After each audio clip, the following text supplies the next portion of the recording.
Welcome, friends, to the How-To Heretic.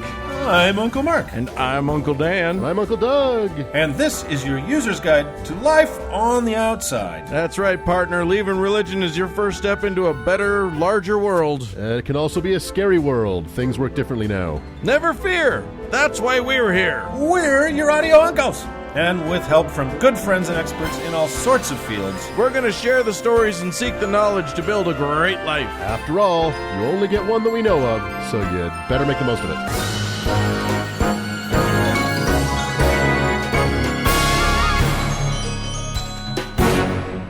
Well, guys, holy shit. Well, that's the subject of most of our shows. Yeah. That is the subject of your segment anyway, isn't it? Yeah, that's the Lord's own truth. So, wow, it's episode 103. It feels better than ever. We're going to have a lot of fun this week, I think. Oh, yeah. And Dan, you're going to talk about something I alluded to. I'm going to talk about why cornflakes are awful. I don't know what I'm going to talk about. Middle of 1800s health in the United States of America. You're going to talk about Uranus and not the planet. That's right, you are.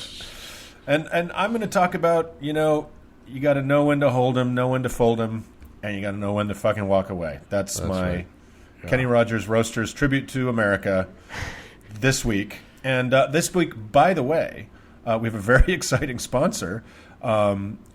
This week's episode is brought to you by We Shall Rock You. It's a fantastic new spoken word cover album where Queen Elizabeth II covers all of Queen's greatest hits. In stores this Tuesday. Let me play a segment for you. All we hear is Radio Gaga, Radio Goo Goo, Radio Blah Blah. Someone still loves you. I mean, it's going to be a sensation. Yep, get it before the country implodes. Yeah, well, indeed. So we're very excited about that.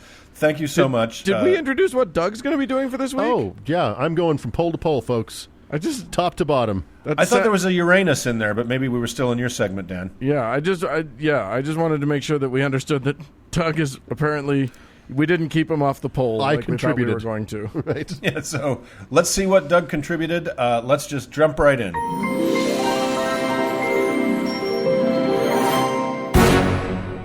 Well, Uncle Doug. Uncle Mark. You ever have a hankering? A hankering for... I got a hankering for a spankerin'. Yeah? All right. Well, we'll talk about that as a Patreon goal, but... Nope, that will not be allowed. After you hear this segment, you will know that is absolutely out of the question. Yeah? You got something... You got a hankering for a spanker in there too, Dan? Here's the deal. Well, actually, not entirely out of the question because it depends on if you're spanking yourself or if someone else is spanking you or if it's a machine spanking you. Oh. Can I spank a machine? No, now you're kicked out. That's just weird. That's how we get Skynet. That's right. Oh, boy. Well, fellas, last week on episode 102, I took us through the wonders of the Urantia book. As dictated by aliens to Dr. William Samuel Sadler, who I mentioned was a former apprentice and in-law relation of John Harvey Kellogg. Yeah. At his, and I'm quoting myself here, Battle Creek Sanitarium and Anti-Masturbation House of Butthole-Related Terrors. I then Which is still a wonderful place to visit in Battle Creek. If you yes, it happen is. to be in Michigan. It's fabulous. Yes. I then said, but that's a story for another time. Well, this is that time. Yay! The rabbit hole she is deep. Yes, indeed. Oh, gentlemen, welcome to the vortex. This is the singularity from which flowed the massage chair, meat substitutes and soy milk, widespread non-Jewish circumcision practices, breakfast cereal, anti-masturbation torture, and personal vibrators. If you can square that circle. By the way, 6 of those things I've used. Yeah. He is not describing one of our saints. No. This is not a patron saint. Well, he kind of is. He is to some. Those things, yes. He definitely was. Oh, and by the way, also flowing out of this is human feces. So much poop flowed out of there. This is an audio format. Yes, indeed. Okay, so let's set the stage. Follow me, if you will, to the 19th century the Victorian era, a time, especially in the northeastern United States, that came to be known as the Second Great Awakening. The awakening, in this case, being a reference to people finally waking up out of the horrifying stupor of reason, rationalism, and secularism that was the Enlightenment. So finally, we're waking up out of that into this Great Awakening, the second one, that is, which is characterized by a zeal and enthusiasm that would lead people to gleefully run top speed smack into some of the stupidest ideas some preacher could come up with, and then excitedly exclaim, "Thank you, religion, may I have another?" Everybody was looking for answers, and in a time when science was offering at best spotty hints as to how the universe actually worked, people turned to religion to fill in the gaps. And the religious world was ready. The big players of old, Church of England, Catholicism, regular old Lutheranism, those guys stuck to boring old theology. So it fell to the new kids on the religious block to come through with new views on how the world worked. One of the big innovations of religion in the mid-1800s was in the field of health and wellness. The field of medicine, like real medicine, had finally started actually using science sometimes, and they were making some baby step strides in understanding what caused ailments and what could be done to treat them. Even in still, though, you did not want to end up in a hospital in the middle of the 19th century. I don't want to end up in a hospital now. Fair point. Yeah, exactly. It's not like we figured it all out yet. Anyway, obviously, the origin of everything at that time alive was, of course, our Lord and Savior, though. So, yes. The big healer in the sky, Dr. Jesus H. God himself. Much of medical practice still turned to the Bible for wisdom. So, it is from this environment that we get John Harvey Kellogg. Born as one of 17 children of his father, 6 from his first marriage and 11 from his second. Damn. Wow. Our boy was from brood number 2, P.S. John Harvey was raised in the nascent Seventh-day Adventist church. And for more on those loonies, please see episode 33, in which his dad was fairly influential. Now, if you'll recall, the big thrill of Adventism was that Jesus was definitely coming back pretty much any minute, and Mom and Pop Kellogg were all in on that belief, so they really didn't see the point of educating their kids. Little Johnny went to a year or 2 of school, but that was it. But don't worry, he was a good little reader, and effected his own makeshift education, which apparently was totally sufficient for pretty much any educational needs back then, as we'll soon see. At age 12, he went on to work as an errand boy for the Adventist prophet Ellen White and her husband. Yeah. Where he learned about what Jesus had communicated to them about how to be a healthy zealot. This included vegetarianism, avoidance of alcohol and tobacco, and semi-regular messianic disappointment. The Whites really took to Johnny, apparently, giving him various jobs of increasing responsibility. By 16, he was a school teacher, which I don't understand at all, but there you go. Are you saying are you saying that he was the Falwell Jr.'s pool boy of his time? He may well have been, although there are ideas later that contradict that thought. Or maybe go along with it. Actually, you be the judge. That could actually explain a lot. Gotcha. Anyway, he enrolled in a teacher training. Anyway, blah, blah, blah, blah, blah. I don't want to get too much of his biography out there because it doesn't really fucking matter. He eventually went on to New York University and became a doctor. Wow. That was only after attending a 6-month medical training at Russell Trall's Hygiotherapeutic College. The Trump University of its time. Yes, indeed. So he started with quackery and moved up from there. Never really moved on from there, though. He had a strong foundation in quackery before he got an actual education. And I think that's important. I think that's critical. It's very critical and will continue. When he finally could call himself a real doctor, the Whites brought him back to Battle Creek and put him in charge of their Western Health Reform Institute, which he later renamed the Sanitarium, which, by the way, That's a word that he took. He cleverly took the word sanatorium, which was used as which was a place for like Civil War vets to convalesce and get healthy, and then changed some letters. So how about that, huh? What a good trick! I don't know Scientology of his time, exactly. Yes, perfect. Indeed. Yeah. So his sanitarium was considered the top health resort in the country. It was visited by the great luminaries of the time, including Henry Ford, George Bernard Shaw, Thomas Edison, Amelia Earhart, William Howard Taft, and other presidents, Mary Todd Lincoln, Sojourner Truth. And you can bet that while there, each and every one of those people ate a vegetarian diet, took a number of different types of baths, and had gallons upon gallons of water shot through long metal tubes deep into their assholes. Oh, well, that's a strange thing to have in common. Yeah, well, that's true. Yeah, I didn't know the top anti-Semites, I'm not including Sojourner Truth in this, but the top anti-Semites of the day all had rectal treatments at the same place. Oh, yes. It's all coming together. It's all coming, yes. And this is because our Dr. Kellogg's unified field theory of disease began, middled, and ended with your bowels. Yes. And this was in an age before wet wipes, so just imagine. Who needs a wet wipe? You've got 15 gallons of water pouring into your colon. You don't, trust me, you don't need a wet wipe. I think you need a wet wipe for the tube. I think that explains the look on Taft's face in every photograph I've ever seen of him. He's trying to hold 15 gallons of water up there. Oh, you don't need to hold anything. It just keeps coming. Okay. So Kellogg was obsessed with diets that would promote the proper kind of poop. He invented machines to aid in the delivery of poop, which is where the massage chair comes from. P.S. For real. And yes, he gave his guests near constant enemas. Oh my God. His patented irrigator was a fixture of the San. Well, that's a fun little nickname that they had for it. The sanitarium, that is. And he recommended it for everybody. If you were a really good little patient, he'd give you a treat. After your regular enema, you'd get a half pint of yogurt up there just for fun. Oh, fuck off. Jeez. By the way, yogurt just enemas. Half a pint?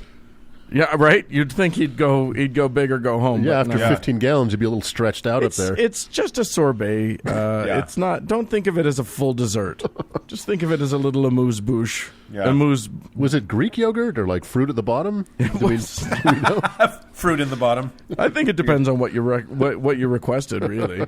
Anyway, whatever was distressing you, it was likely connected to how you've literally poisoned yourself with all of your bullshit eating habits. Meat, poison. Alcohol, poison. Tobacco, poison. Anything delicious or pleasurable, I promise you, it's poison. And if you had the cornflakes of the time, you would know that was not delicious. The version that we have now would be unrecognizable. Oh, really? Because it was disgusting. He's not wrong. That is all kind of poison. So it's unfortunately, I hate to agree with this crazy person, but he 100% is wrong. Trust me. It's not poison. It's. I mean, alcohol is technically a poison, and so is tobacco. But like meat and like we'll get to it. But candy, spices, flavor, anything, it's all poison. The only thing that's good for you is tasteless grains, but that's okay. We'll get there, and maybe a few vegetables thrown in if you're lucky. Yeah. Anyway, all of these poisons are wrecking your bowels, and now there's nothing for it but to turn your abdomen into a shit-infused water park, or as they're known in the real world, a water park. That's right. So Kellogg, he was so obsessed with the bowels that he proclaimed that 90% of human ailments stemmed from problems there, and that idea genuinely caught on all over the country. Before him, you wouldn't talk about your bowels in polite company, but now, to this day, if you or a relative talks about how you're pooping in relation to how you're feeling, well, guess what? You've got John Kellogg to thank. Thank you, John Kellogg. Yeah, right? I could mention here that in the mid-1800s, this was a time of meat. Most Americans who could afford it made sure that they had meat and lots of it at every meal. So Kellogg's vegetarianism was a bit of an outlier. There were others proclaiming the benefits of a veggie diet, including Dr. Sylvester Graham of cracker fame. Didn't invent them, but they were named after him. No kidding. That's a weird tribute. This was Yes, a weird indeed. time. This was a very weird time. It was a very weird time. He was a big deal, very influential on Kellogg, but there was also the opposite. Dr. James Salisbury of the steak fame started a sensation with his diet that consisted almost exclusively of chopped beef steak. That is so He awesome. literally said he literally was convinced that the poisonous things were fruits and vegetables, and you had to cut them out as much as possible, limit them to barely a third, if that, of your diet. And so I think it's just safe to say there was no consensus on nutrition back then. So And this was every like the- food I ate as a child was the result of some religious crazy person and how you poo. That may be true. I couldn't actually find any information on Salisbury being a religious nut. Graham was for sure, as was Kellogg. Salisbury was just a guy who okay, quick side note. Salisbury had this great idea where he was going to he ran all these experiments on eating just one food exclusively to see how that would go. And he started with beans, and he did it on himself. So he ate exclusively baked beans, and his plan was to do it for like a month or something. He lasted 3 days, and then his vision started to blur, and he was so farty that he felt like he was going to die. In 3 days? That's amazing. Well, of course, great public intellectual Jordan Peterson is doing that these days with his all-beef diet that he's been on for years. Well, there you go. Did you see that? It's not new. That video of Laura Ingraham sipping a steak through a straw the other day. What? Yeah, I was very triggered by that for some reason. Yeah. I don't know why. Anyway, I aspire to name a food after myself. There you go. I think you should. The Uncle Doug Pop or something. Figure it out. We'll get it sorted, and then we'll start selling it, or giving it. We'll start by giving it away at a certain Patreon level. Right. It'll be good. It'll catch on. So anyway, what I'm getting at here with all of this is that Kellogg's veggie diet was probably less about what nourished the body and much more about asceticism. Ascetism. I don't know what the word is. Anyway, being an ascetic. Oh, yeah. Meaning it was about denying oneself pleasures. Right. This was part of the temperance movement, which was heavily associated with the Seventh-day Adventism, and was all about voluntary self-restraint. So if your neighbor smoked but didn't drink, imagine how much better a person you would be than they are if you don't do either of those things. Mm-hmm. So it's like it was basically a national competition to see who could be the most pious by denying themselves the most pleasure.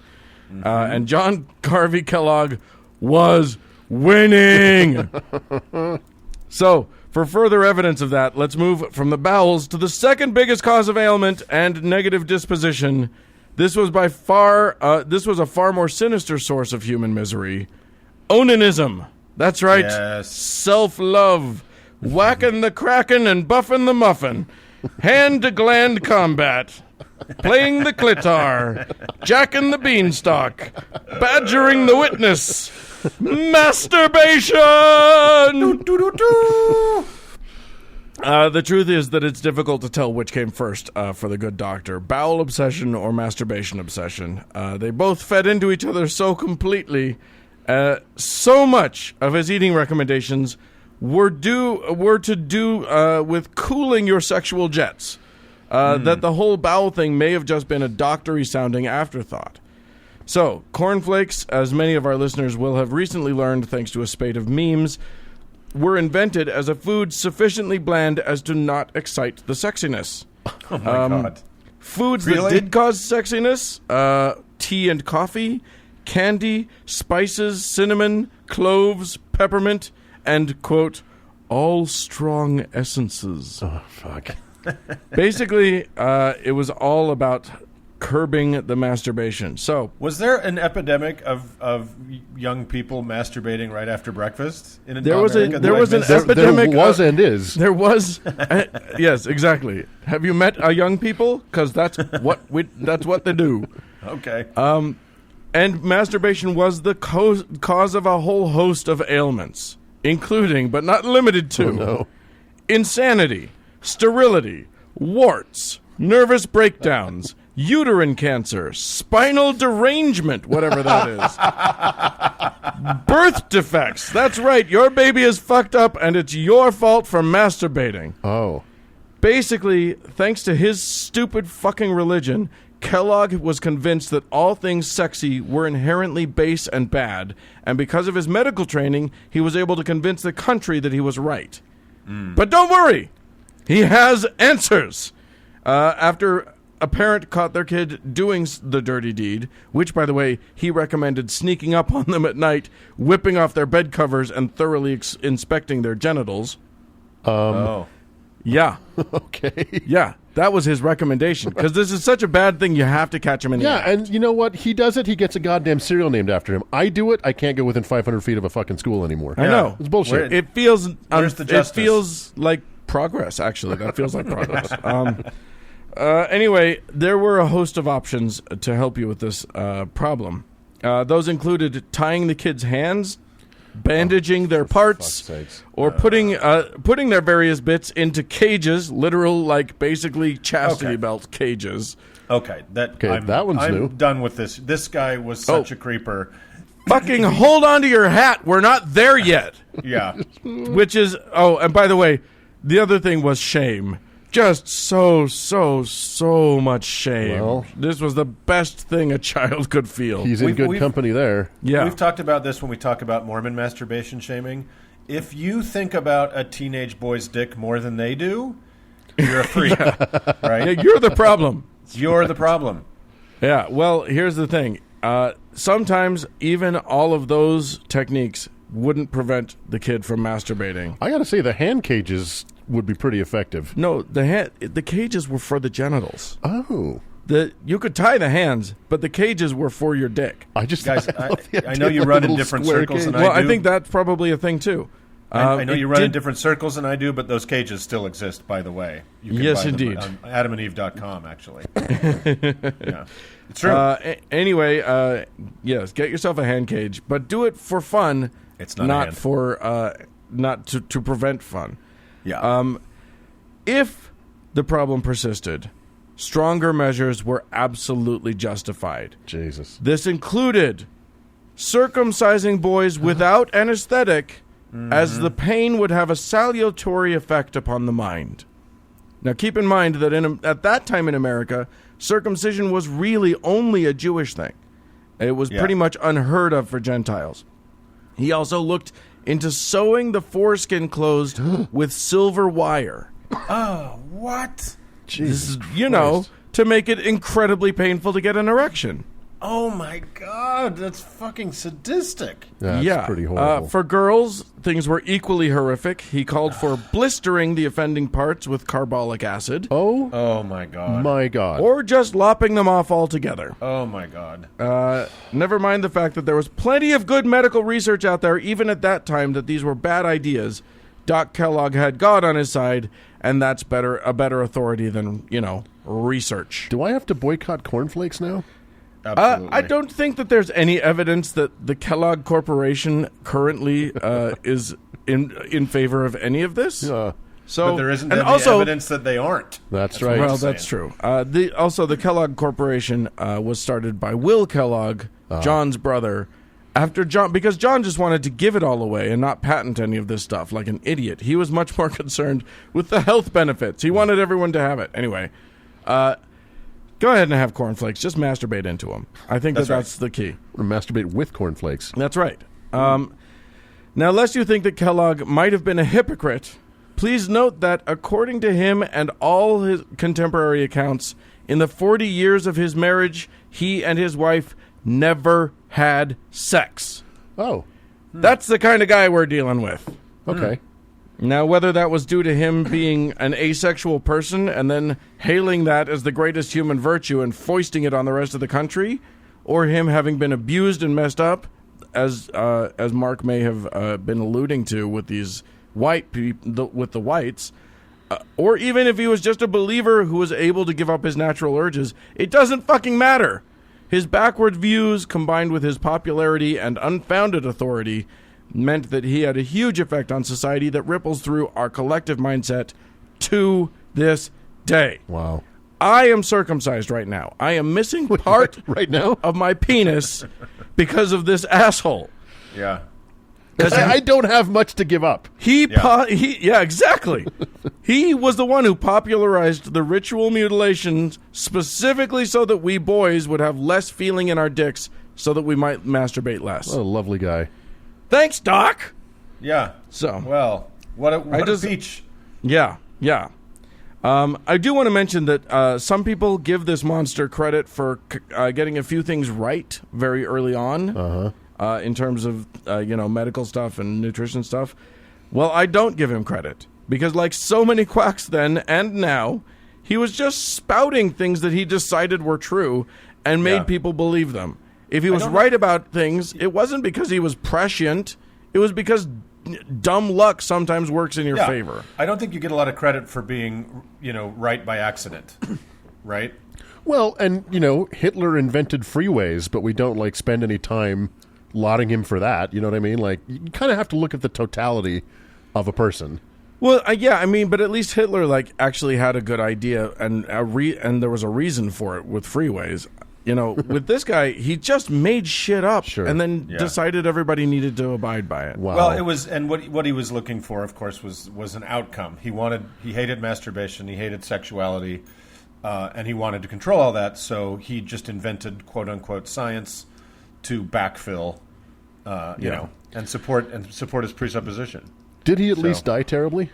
No, he lived to the ripe old age of 91 or something like that. Great. However, I will say this: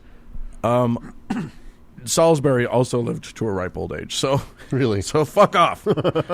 There's no correct answers. We still don't know anything about nutrition. Shut up. Oh, yeah. Everyone who thinks that they've got a handle on nutrition now, you don't. Shut your hole. You're wrong. I'm going to try that bean-based diet, though. I think. Yeah, I think you should. You will be then recording remotely forever. Right. Well, I'm never coming home based on that, so we'll be recording remotely, and let's move on.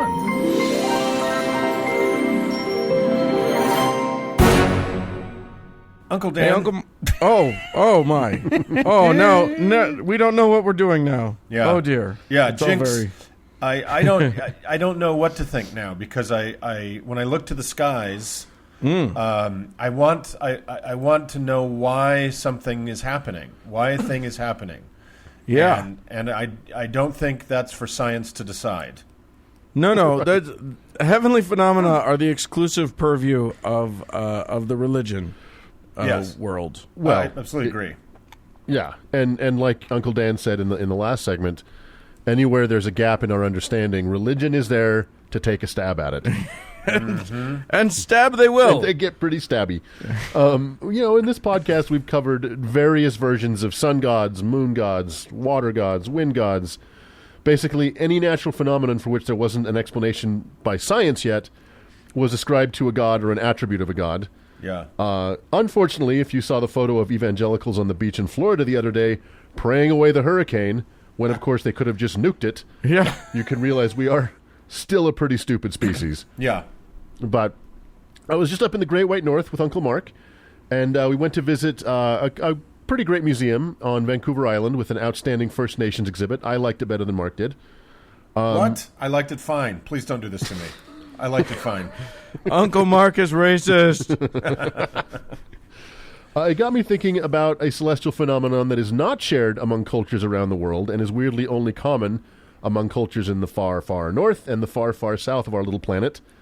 This phenomenon must have been equal parts awe-inspiring and terrifying to those who didn't understand what was happening. And now, of course, we have a completely fleshed-out scientific explanation. That's right, today we'll be talking about the gods of the Aurora, both Borealis and Australis. Ooh! Yeah. So what I'd like to do first is discuss some of the various myths and legends about the auroras from the peoples from southern Australia to northern Canada and Russia, and then talk about what they actually are and see which one of these explanations really curls your toes. I've got a prediction. Yeah. I think I know which one I'm going to like. Yeah, it's a safe bet. The aurora themselves are only regularly visible within roughly 250 kilometers, 2,500 kilometers radius around the northern and southern magnetic poles. In the south, that means that the aurora australis has been witnessed mostly by penguins and occasionally by humans in southern Tasmania, southern New Zealand, Tierra del Fuego, and Patagonia. In the north, this radius includes parts of Norway, Russia, Greenland, Canada, and Alaska. Right.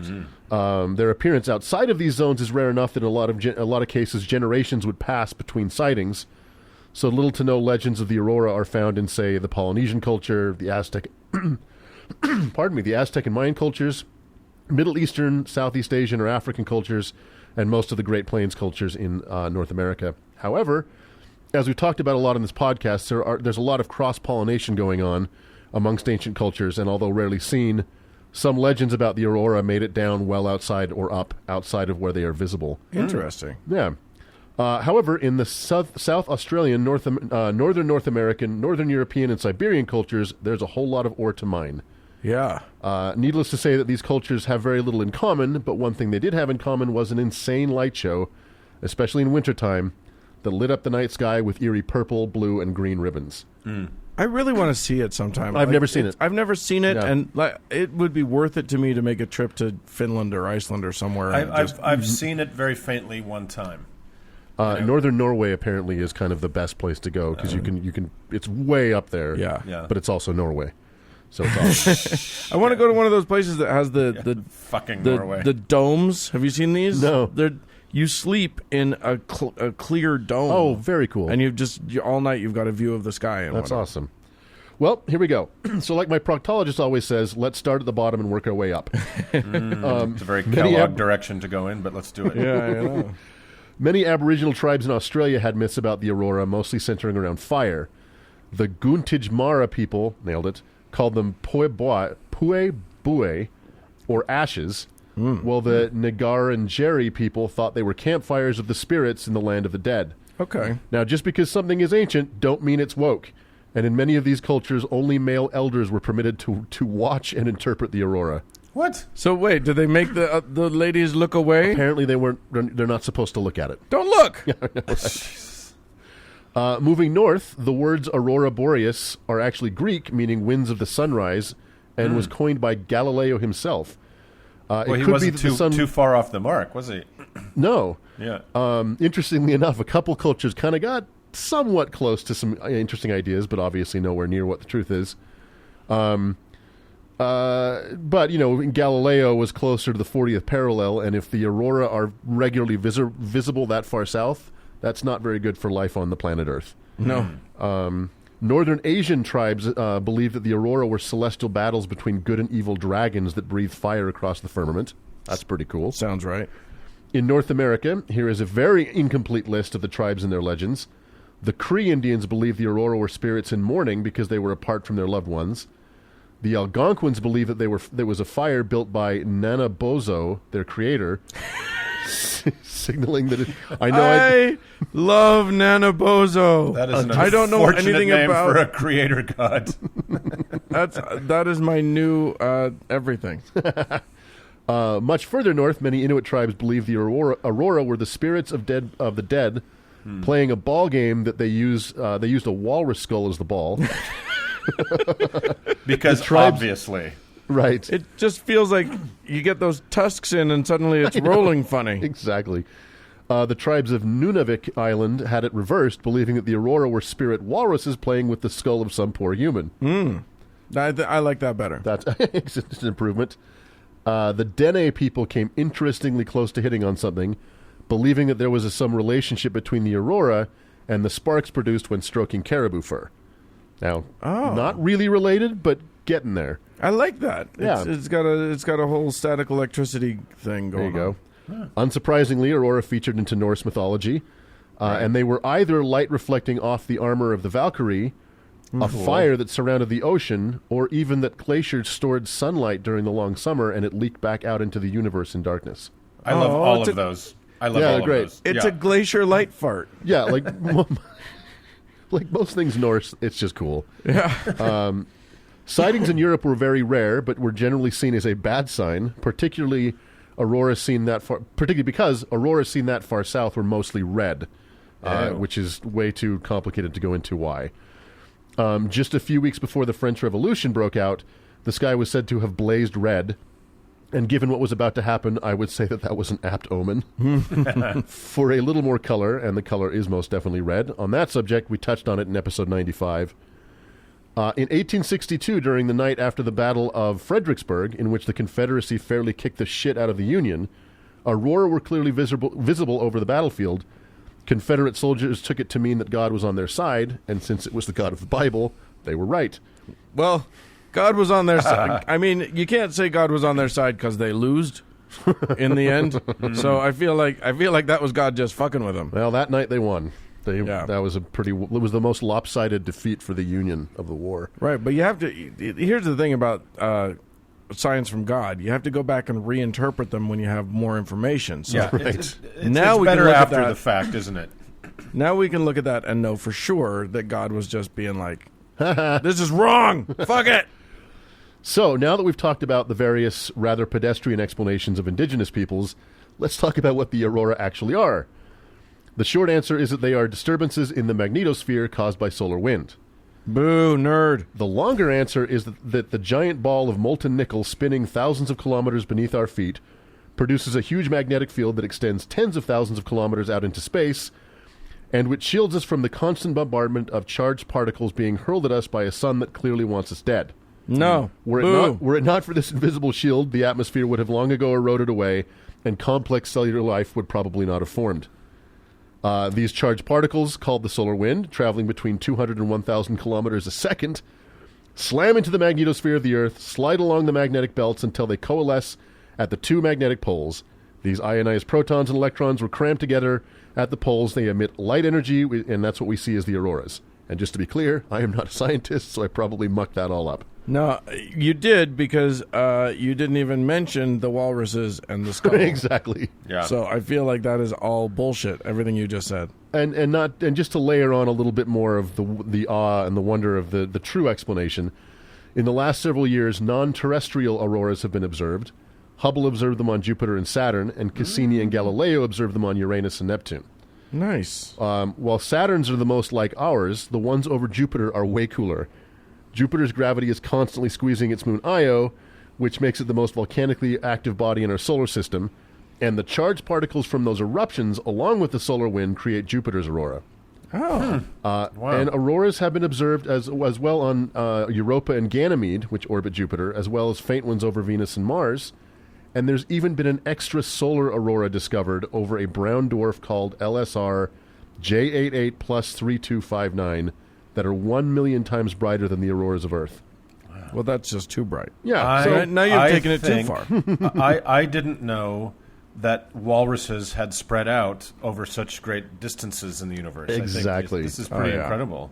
Yeah, for thousands of years, the best thing that we could come up with to explain the auroras was walrus hockey. Which is great. Yeah. That's the one. That's the winner for me. That's what I'm going with. So, yeah, I mean, it's such a beautiful phenomenon, and no wonder all the religions that witnessed it tried to come up with something. Yeah. But what a failure of imagination, especially with what they actually turned out to be, which we didn't know about till the 20th century. You're saying that imagining guys, walruses or like glaciers releasing light, you're saying that's a failure of imagination? I think so. I think that's It's a brilliantly testament to imaginative. imagination. Yeah, I think it's fantastic. But it's okay, Doug. It's not the first time you've been wrong on the air. I love the idea that the molten ball beneath our feet is projecting a shield that's protecting us from an actual Death Star. Yeah. Yeah. That's nice too, but it's not imaginative. You know what? It is nice, isn't it? I like being alive. All right. Well, that is beautiful. And next time you look to the north or the south, you know that walruses are involved. Yes, indeed. All right. Let's move along.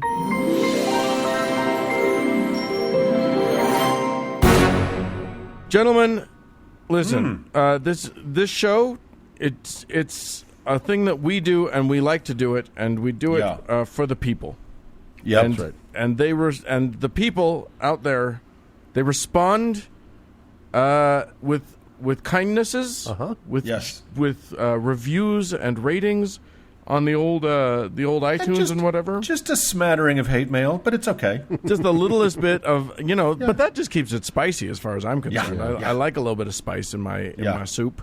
But also some of them give us money, and that is that is what keeps and sustains all of us as we go through this crazy world. We do it for the Bitcoin. Right. We do it for the Bitcoin. And so the coiners for this week, we have some new people to thank, including, but not limited to, N-Jammer.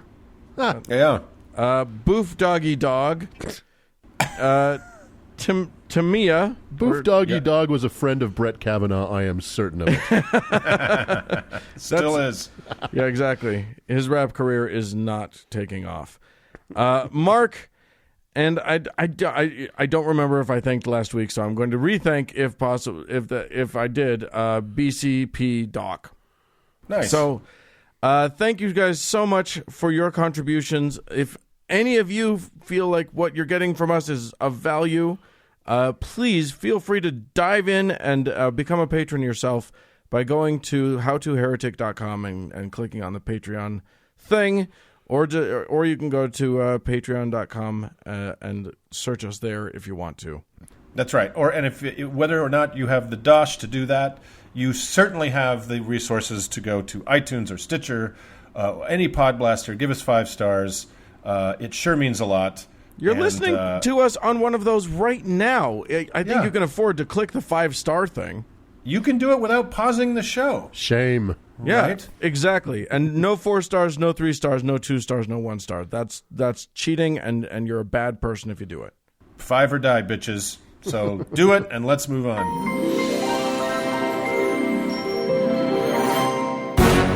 Hey, Uncle Doug. Uncle Dan. I think one of the themes of this week's episode has been flushing things out. Right, yogurt up the bum. And so I feel like Uncle Mark is going to continue that theme a little bit. Yeah. As we move get the forward. toxins out the body. That's what we're talking about this week on a very special episode of Marianne Williamson this week. So no, I think we've had some silliness on the show. Let's have a few serious moments, and then we'll try to ruin that. Today, I kind of want to do an exploratory how-to for our listeners, and I'm sure that more than a few of them have some experience with this topic. And I got to thinking about the criticality of this topic for people after Doug and I had a bottle of wine or 3 on my patio here in Vancouver last week, and we got drawn back, as we sometimes do, to the bad old days. Oh yeah. So. As many listeners know, Doug and myself are estranged from our parents and from pretty much the entire immediate family.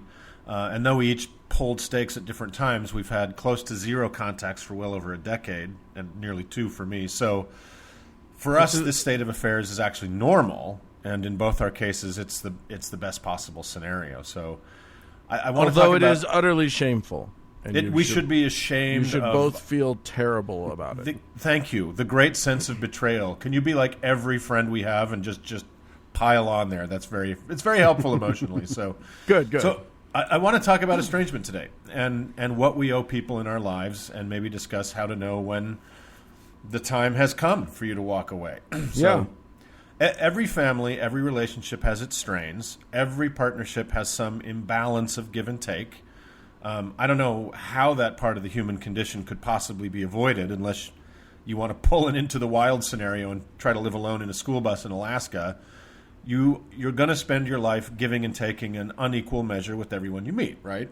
Absolutely. It's an impossible, and you'll be the giver in some parts, and you'll be the taker in other parts, and it's always going to be a perpetually negotiated sort of scenario. And that's okay. And so don't be a piece of shit and never talk to anyone again just because they ate the last pretzel in the bag, Doug. So it's not the normal day-to-day frustrations of having friends and family that we're talking about today. It's the dysfunctional, toxic, dangerous, high-demand relationships in life that are damaging to your physical, mental, and emotional health that move into the walk the fuck away territory, right? Right. And as the great bulk of our listeners will no doubt now be nodding their heads to, we know that the religious worldview can foster the extremely black and white ideologies in which excruciating interpersonal toxicities can spread. Oh, really? You're making that claim? Seems Yeah. seems 130 bold. Episode 103, I'm finally ready to make this claim. So, there in Mormon country, we have an epidemic of forced estrangement of children from parents, often as minors, that frequently leads to, pretty dreadful outcomes. Because of like religious rejection of gay kids or trans kids or whatever. Yeah, or even kids that just begin to question the faith, right? Well, that's true. So, a very brief PG-rated glimpse into the past that Uncle Doug and I were exploring the other night to lay the groundwork for our estrangement. So, our very Mormon parents were not suited for the job of parenthood for reasons of both nature and nurture. Untreated mental illness played a huge role in the devastation we experienced at their hands. And Mormonism was the third abusive parent under our shitty roof. In fact, in all my years, I've never been able to tease the shitty humanity, the mental illness, and the religious fanaticism apart. They're Interesting. For us, they're like the Trinity, like an undefinable beast with three heads that watches you sleep. A shittity, if you will. And to be clear, I'm not saying people with mental illness issues are bad people, of course. I'm saying our mother was an awful person who also refused to seek help for a range of issues that were afflicting her and therefore us. Beatings weren't always daily, but they were frequent. Rage was constant. It could explode at any second. Our father was a cop, and his uncontrollable temper provided no distinction between how he would have handled, say, an armed robber or a 9-year-old kid. So I thought I was going to die so frequently I can't count. And when Doug came along, I was sure either of my parents were going to murder my toddler brother in their frequent losses of control. And then the times between the violence were spells of neglect and utter dysfunction. Wow. So what Doug and I came from was a waking nightmare of neglect, abuse, and religiously turbocharged hatreds. Our parents, and in particular one of our siblings, robbed us of safety, security, dignity, self-worth, and importantly, the ability to think beyond getting through the next few minutes unharmed. Our entire childhoods and teenage years were simply reactionary. So I'm 50 years old and nearly 2 decades away from them, and I can say without emotion or hyperbole that our parents are terrible people, and I do not miss them. There was never a time I can look back on fondly, ever. So all that sucks a lot, but I was a dependent child, both of us were, with zero life skills, and the terror of the world that their xenophobia and religious prejudices had pounded into us. So we got through it and got out when we could. Yeah. But here's what more interestingly as I think about this. I'm actually more angry about the decade or more I wasted trying to build a bridge back to people that had no interest in trying to make a loving relationship in the ruins than I am about the decades of abuse and violence. And any attempt to be in their presence was entirely on their terms. And I think this will sound really familiar to a lot of listeners. Sure. Certainly any discussion of the nightmares of our shared past was off limits, but so was any discussion of any topic considered contrary to the suffocating mores of Mormonism, or even any topic that was ever so slightly liberal was also completely banned. It was clear they were never going to make any admissions or take any responsibility for the devastation they caused and continued to cause. To my everlasting shame, I stayed partially in the closet during the years I wasted trying to project onto them the possibility of decent, functional humanity. So, those are years I took from myself, and I regret all the wasted time, effort, and mental health expended on such a useless task. As I got further, and Doug will probably agree with me here, as I got further away in time and space from them, and the more my life has improved and become full of love and fulfillment and professional and personal satisfaction, the more profound the sense of betrayal is. The better my life has become, I can more clearly see the contrast between what is actually happiness and what is misery more starkly. I can't ever get back what they took from me, nor what I foolishly continued to give for free for far too long. So in our lives, and in me and Doug's lives, estrangement is normal and, as I said, desirable. So how do you know if estrangement is right for you? Right. I'd say ask your doctor. For real. Yeah. If you're in therapy and a relationship, and if you're hurting in such a way like this, I would suggest it. You can afford it and find one that isn't a religious kook, and we can help you with that. And so can Daryl Ray. If someone is, a relationship with someone is killing you, discuss leaving it, and that's definitely one way. But specifically to the parental issue, what do you owe toxic, abusive parents? We've all heard people... Or even non-abusive parents who are still toxic, who are still, I mean, this doesn't have to be you feared for your life the whole time. Right. A parent can be emotionally toxic, and what do you owe that person to? Because this is your guys' was a little more cut and dry than I think some of our listeners' experience will be.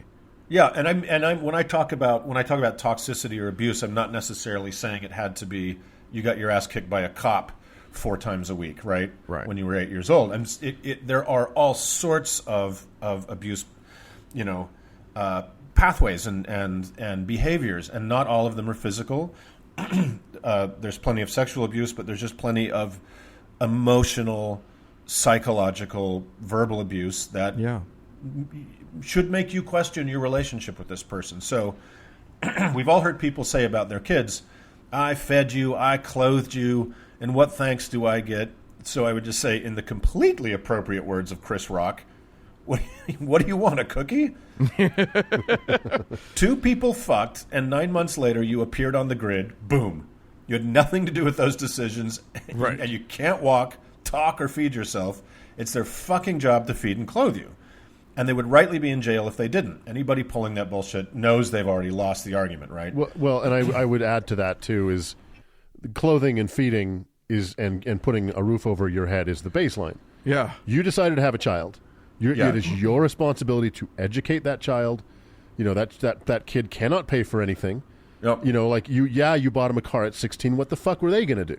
Right. So I think that raising a child does not necessarily mean you owe your parents anything. Right. They made the choice. They could have aborted. That's right. And I think of all of the reasons why we think Doug probably should have been aborted, like the fact that they were shitty parents, they should have definitely not had kids. They made that choice. Yeah. And they are responsible, and that means that they took on the responsibility of all of these things. So no, but I don't owe you anything. I didn't ask to be born, Dad. Exactly. Yeah. But I think a lot of parents use that cudgel, especially on their children who are, leaving their religion, and therefore kind of leaving their, what they feel is like their right, those rights over those kids. All I'm saying is, you don't owe your parents anything. Well, honestly, and it's worth pointing out that that's an emotional abuse. That is a manipulation just to say that. Right. You don't owe your parents anything outside of what you feel you owe them. You're right. I put a house over your head. I put all this stuff. That's a manipulation. Yeah. Yes. Right? Good job, Dad. You kept yourself out of jail. Go fuck yourself. Right. So, and that goes to this notion that roles and dynamics can and should change as we get older. Yes. Part of the problem is that religion frequently retards parents' normal ability to see their adult children as autonomous, mature beings responsible for their own needs and desires in a dynamic world. So oftentimes religious parents refuse to let the highly authoritarian patrician roles established in childhood evolve as their offspring get older. Yeah, I've seen that. Yeah, we've experienced it. It's crazy. Yeah. Go ahead. No, well, it's just this is where we get phrases like, "We didn't. This is not how we raised you. We didn't raise you to be like this." Right. Like a whole bunch of like crazy stuff where it's like, yeah, you did raise me to be like this because this is how I turned out. Right. Yeah. So there's also in religion the common conception that parents own their children. Yeah. So let's just clear that up. You do not own your fucking children. You're responsible to make them as functional and prepared as you can for whatever unforeseen future awaits them. It's a massive responsibility and beyond full-time job. They're not fucking toasters. If parents cannot handle that responsibility, they should not be getting into the business, right? Right. So circling back to the religious thing, there's this great tweet that and often retweeted little statement that our friend Dr. Chrissy Stroop has sent out, and again, I see it pop up all the time, and it says the following. You are not a traitor to your family for abandoning their religion, not conforming re gender and sexuality, making your own political lifestyle and ethical choices, and if your parents coerced you in the above matters, they betrayed you. That's right. Damn straight. Well, and if you wanted your child to simply go down the same path you did, politically, religiously, etc., what you should have done is bought a mirror. You shouldn't have wasted time having a child, right? We're autonomous people. Yeah. Well, except that, as we know, religion often says that, like, it's your responsibility, it's your most important job to keep them in the fold. To make them love Jesus, to make sure that they're paying me a lot of money just like you're paying me a lot of money. Yeah. To instill them with the same fears and prejudices and shame and horrible ideas. Well, right. and not to divert just a little bit, the fact that religion is often one of the biggest causes of this friction when people divert from each other. When I left Mormonism, it wasn't okay with them. Yeah. Like, I didn't believe in the Book of Mormon anymore. I didn't believe in Joseph Smith anymore.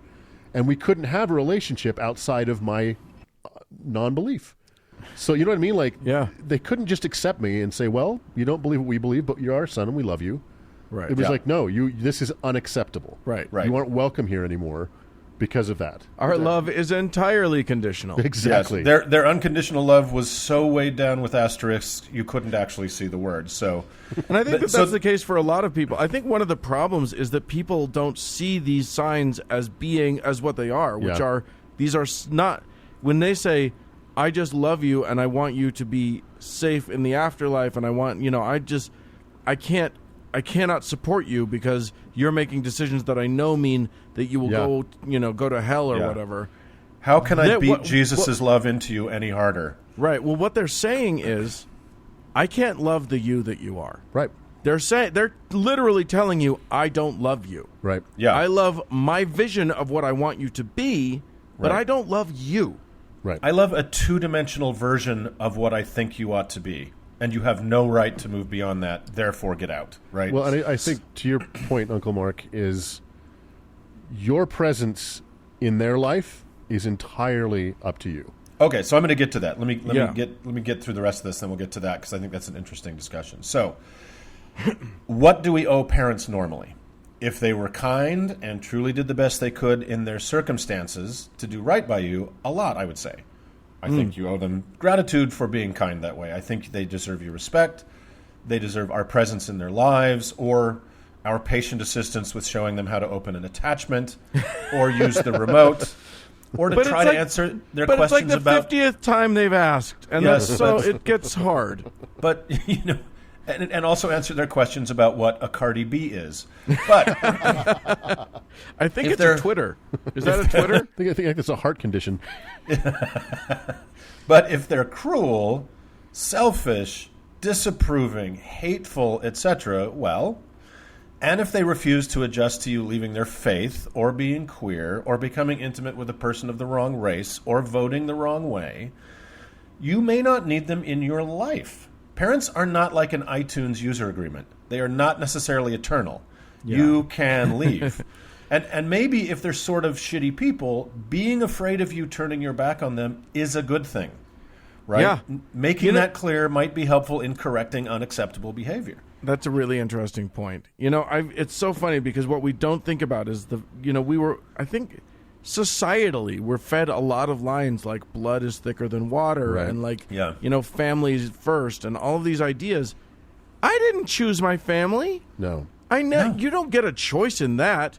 Let me tell you something. My friend circle, I handpicked those motherfuckers. Right. That's right. Exactly. Every single one of them is there because they are valuable to me and because I see beautiful things in each and every one of them. Yeah. Right.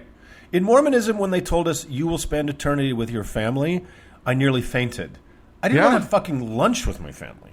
I'm not going to spend fucking forever with them. So that is not a selling point for many people, Mormonism. Exactly. Catch on. So I made a list of things you are entitled to as a human being, just a basic list Uncle Mark's 8 things nobody gets to take away from you, right? My You are toes. entitled to boundaries. You are entitled to dignity. You are entitled to a voice. You are entitled to live without fear in close relationships. You are entitled to physical, mental, and emotional and sexual autonomy. You are entitled to an opinion. You are entitled to disagree. And lastly, you are entitled to choose who does and does not have access to your life. That also includes things like Facebook, people. So if someone in your life, parent, spouse, whomever, is robbing you of any of those entitlements or insisting you don't have a right to them, I say it's time to consider if they get to be in your life. People, not even parents, are not entitled to have you in their lives. Right. But they can earn your presence. Yeah. That should be the dynamic. If they want you there, they need to earn you. Right? I think it's interesting that you brought up the notion of how none of us are psychologists. None of us know a lot about this stuff, but it is interesting that you can say, look, you can be in my life, and I actually maybe want you in my life, but there are real, very, very real rules that are going to have to be in place in order for that to happen. And if you transgress those rules, I will cut you out. Yeah. I'm leaving. And again, I have it doesn't have to boundaries be. here. It also doesn't have to be forever, right? True. You can just say, "Look, I can't be in this. I have to walk away from this when I get my head straight. A year from now, 2 years from now, we'll talk about Christmas again, right? We'll talk about coming home." But it doesn't have to be forever. I mean, in our case, Doug, I cannot possibly imagine how we could make a space for them again. But that's not true of everybody. And so I did read a bit, Dan, on the psychology of this whole thing and what the science says about it. Right. A British study found that roughly 8% of people in the UK had one or more estranged relationship. Another study there found it could be as high as 19%, so it's not terribly rare. If you include marriage as a form of estrangement, that's half of people at least in the United States, right? Wait, what does that mean, marriage? So divorce. Divorce. Oh, okay. Yeah. So I look at this as divorce, right? Look at it's leaving a bad relationship. Or it doesn't even have to be a bad relationship. It can be a relationship that doesn't work. Yep. Yeah. And you have a right to not be in that relationship, too. That's right. Right. There's a study that was published in the Journal of Australian Social Work that concluded there were 3 main reasons for estrangement, and they're going to be pretty obvious. Abuse, betrayal, poor parenting. Now, each of those categories have multiple subheadings. There's, substance abuse, religion is part of it. But most bad behaviors fall into those 3 broad categories. Clearly, the situation Douglas and I came out of had all 3 of those in spades, so for us, it was the only sane choice to make. But here's the thing. I am objectively pro walking away from toxic relationships. If the circumstances merit, I am absolutely pro estrangement. You owe nothing to people who've taken from you your whole life. So I would caution against repeating my lost decade and center yourself in your thinking about who needs what, right? Right. And before we kind of open it up to whatever, I just want to say one last thing because this constantly happens to me. If you have a friend who has walked away from family or whatever, I was going to say, and you feel obligated to tell them they've made a mistake or ask if they can't just reconcile, stop it. Yep. Fucking stop doing that. You do not know the circumstances. You do not know the circumstances that drove that decision. They are almost always far worse than you think. So check your fucking happy family privilege before you casually tell an abuse victim they should go crawling back to their abusers, okay?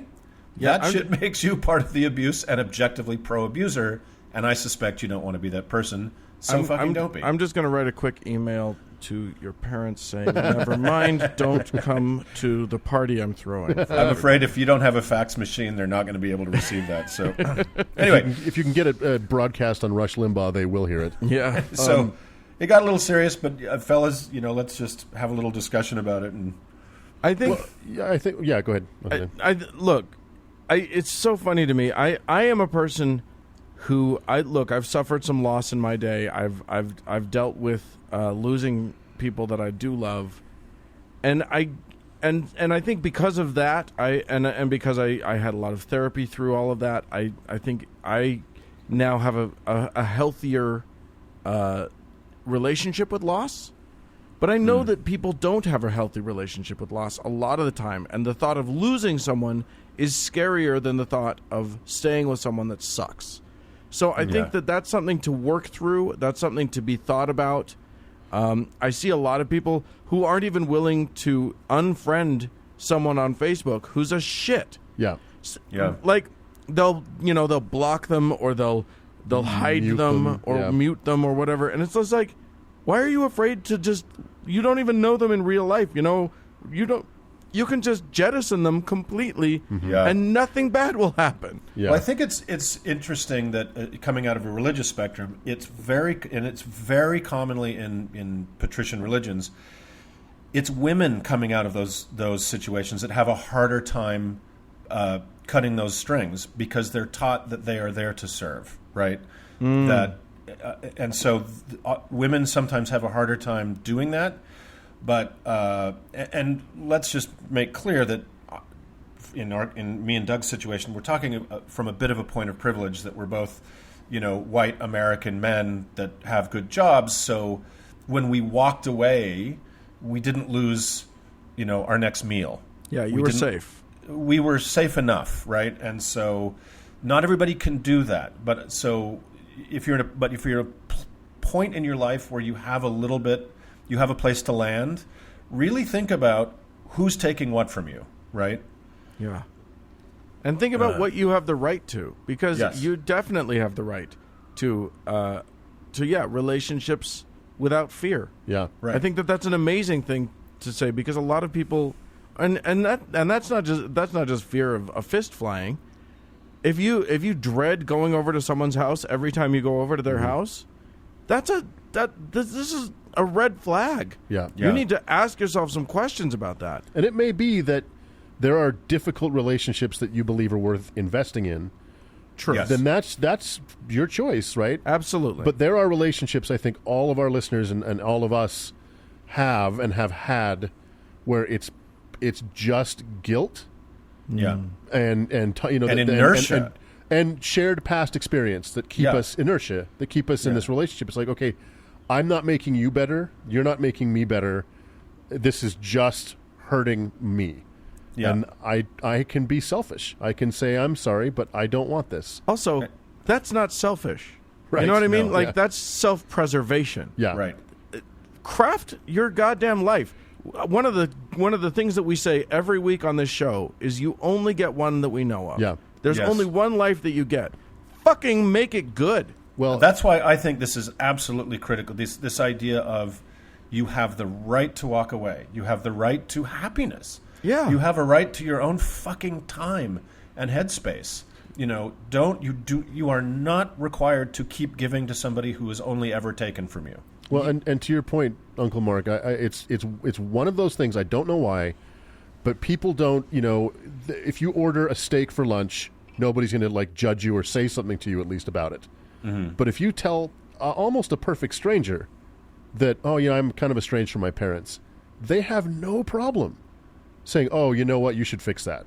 Yeah, my mom and I had a fight about a pair of shoes once, and I just thought, I got to get past this. Wow, you really shouldn't be talking to me about this thing. If you want to see Uncle Mark's blood pressure rise to the point where his eyeballs shoot out, please say that to him. Yeah. Well, and often what they say is, to your point, Uncle Dan, is, well, life's too short. You're like, it is. Yeah. It's exactly too fucking short. Right. Yeah, it's 100% too short for me to stick around with people who treat me badly when there's a world full of good people out there that I can find. Mm-hmm. And as I said, I love my friend group. I have crafted a friend group where we all take care of each other, we bolster each other, we treat each other with kindness and joy. We want to see everyone succeed. That's what my life is surrounded by. Yeah. Yeah. And goddamn, if someone comes into my life, anybody, if someone that I love, if any of those friends turns sour and isn't that thing anymore, peace. I don't need it. Well, and to that point, my parents, all those things you listed about you and your friend group, that you care about each other, you are invested in each other's success, you support each other. Right. none of those things were operative with, which made the decision to leave my family much easier. Right. They weren't invested in my success. In fact, my success negated their existence in a lot of ways, and so they didn't want it. Yeah, they're crabs pulling each other back into the pot. Right. And how dare you leave this thing? Right. A lot of families really do have an investment and an emotional and psychological investment in the rest of them doing as badly as they're doing. Yeah. Being as misery loves company. And when you guys, Dan, when you're talking about your friend group, I had this, obviously I walked out into adulthood as this desolate, battered, completely unprepared person. So when I started accumulating people that liked me and that wanted to be in my company, I kind of, lost myself for a while and ended up with this massive group of people that was, not all of them were looking out for me or had my best interests at heart. And it dawned on me one day, I don't have to like everybody. No. Right? And that was another huge revelation that followed on understanding I could leave my parents. Right. Was I don't have to like everybody I come across in this life. And not only that, but you can take as many swings at your own happiness as you need to. Yeah. You don't have to settle for the fact that you failed a few times, the fact that you wandered into friend groups that were almost as toxic as what you just walked away from. Just keep trying. Yeah, it's okay. You're gonna get there. Yeah, you're gonna find, as our friend Paige says, you're gonna find your tribe, and I found my little tribe with my two uncles. Oh. And that's what better place to leave it? If you need to leave your parents, at least you got your uncles. That's right. We're here for you. All right. Yeah, exactly. Well, take care of yourselves, people, and do the right thing for you. Yeah, exactly. And if someone has jettisoned people from their lives, they did it for a reason. Leave them alone. Right. Yeah. All right, let's move on.